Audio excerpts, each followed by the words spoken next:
Le clip sur le code du travail a été tourné ici.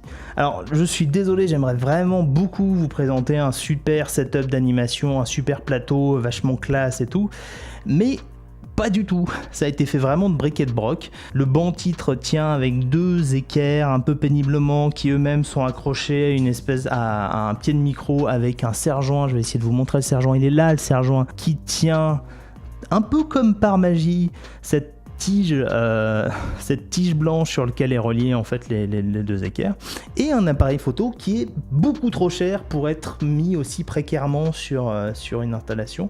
Et pour finir dans la catégorie bricolage, alors là l'endroit où reposent les 3 projecteurs, en fait c'est censé être une barre horizontale, mais je l'ai démonté et ça tient en fait avec les barres de sécurité en fait, ce qui n'est pas du tout fait pour, et pour ça que j'ai sécurisé le truc avec quelques serre-joints des fois que tout se casse la gueule, et il ne s'est rien passé de catastrophique, ce qui me met en joie. Le cœur de l'installation, ce sont ces 3 plaques en verre, où en fait ce sont juste des sous-verres, tout ce qu'il y a de plus banal, des trucs pour mettre des tableaux que j'ai récupéré pareil.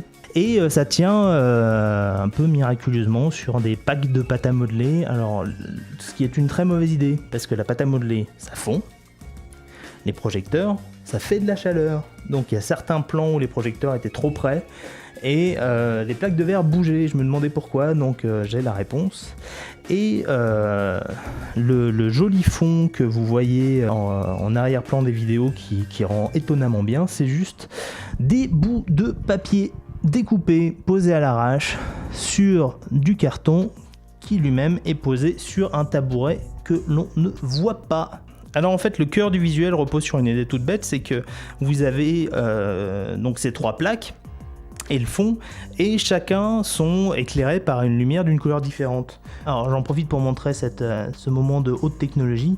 Ce sont 3 bêtes interrupteurs d'halogène. Donc TMB c'est top middle bottom, parce que haut bas milieu c'était moins bien, je suppose, je sais pas, faut pas chercher à comprendre des fois. Et donc ça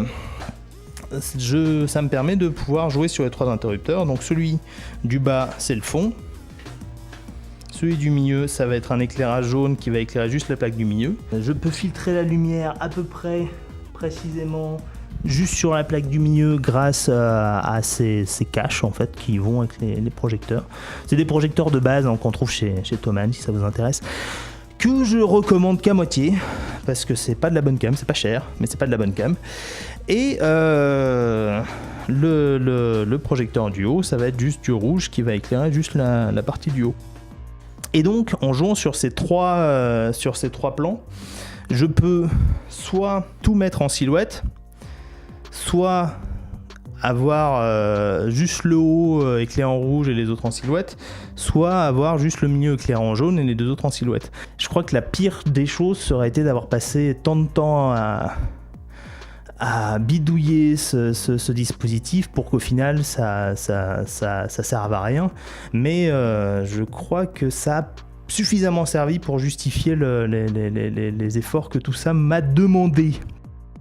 Alors la base de l'animation en papier découpé, c'est tout con en fait, c'est que je vais avoir pour chaque mouvement découpé une pose spécifique. Alors ça en animation ça s'appelle des clés d'animation, c'est-à-dire des poses qui vont décomposer le mouvement en des bases élémentaires si vous voulez. Normalement dans l'animation traditionnelle, si vous êtes en 24 images par seconde, vous allez entre chaque pose dessiner toutes les poses intermédiaires, donc là avoir la jambe qui va revenir, le genou qui va se plier, les bras qui vont bouger, sauf que là moi je suis en 8 images par seconde et je fais juste des clés d'animation et ça suffit pour donner un mouvement qui est qui fait l'illusion quoi, juste les clés d'animation.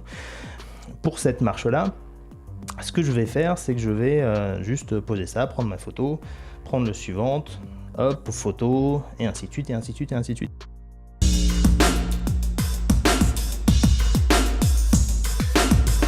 Tac, alors ça c'est, donc vous avez l'éclair, c'est qu'en fait je pars au moment, en fait je partais au moment où l'éclair touchait le mec sur le bureau, et j'ai fait l'animation à l'envers, Donc en fait, il marchait à l'envers.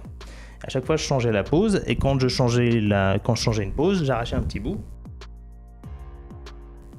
Je changeais une pose, j'arrachais un petit bout. Et ainsi de suite, et ainsi de suite.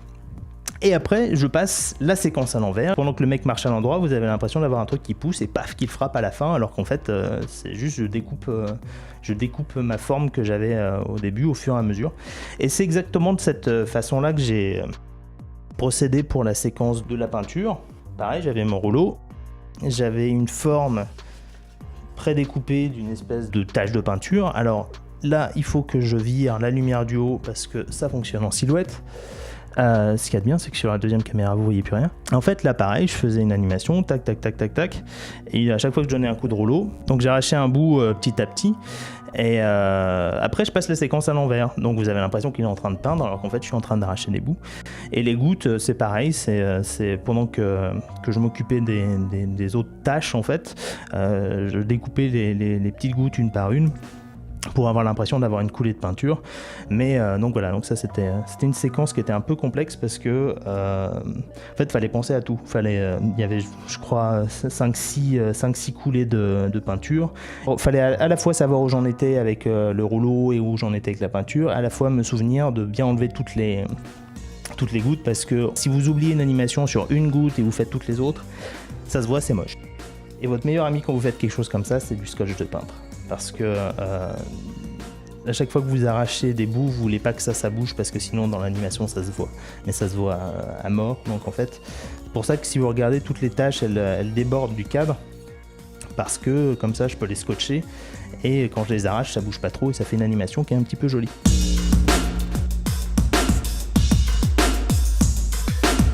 Dans la dernière scène, je savais pas trop comment faire le montage parce que les paroles sont répétées 2 fois, il me fallait suffisamment d'images pour tout illustrer sans que ça soit redondant.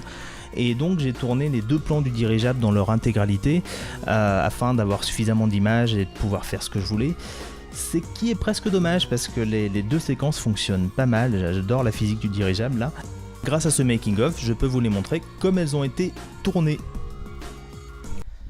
Nous voilà arrivés au bout de ce petit making-of de l'épisode sur le code du travail.